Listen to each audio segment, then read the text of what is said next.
we did see that 3 of the 4 big Gulf countries, Saudi Arabia, UAE, Kuwait, and Qatar, discussed publicly, and I think this is more of a little chess move on their part, trying to posture on Trump in the United States. They discussed withdrawing from the U.S. and other investments as the toll from the war with Iran is mounting on them. They included that budget strains are reportedly mounting due to reduced income from energy, shipping, and tourism.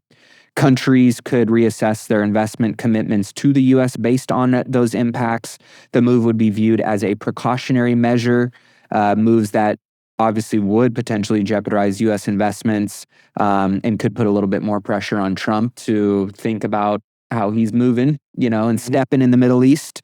And obviously, $2 trillion in U.S. investments, that was a big, kind of trump card that he was touting around of all the money that he was getting people to come invest in the United States, while the Middle East, and obviously their ties to oil and a lot of the capital that they have, they've got a pretty big stick that they can at least swing when it comes to, negotiating and maybe some of the geopolitical policy when it comes to the war that's happening in their region.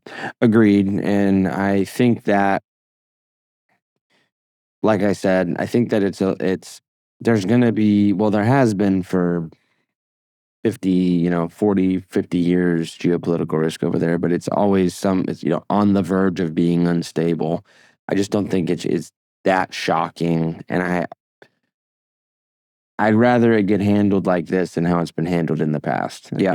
Regardless of people's opinion on it. And I know that there's collateral damage, but I mean, it's just, if we keep doing the same thing over and over, it's just going to keep doing the same thing, same result over and over. I'm a fan of the kind of hard line. Let's just do a kind of a hard reset on some of these assets. And with that, and once we get more control over the situation, they're going to reopen the Strait of Hormuz. They're going to make assurances to people going through that area, and the oil market will stabilize, because that's really the only thing that's throwing the market off right now is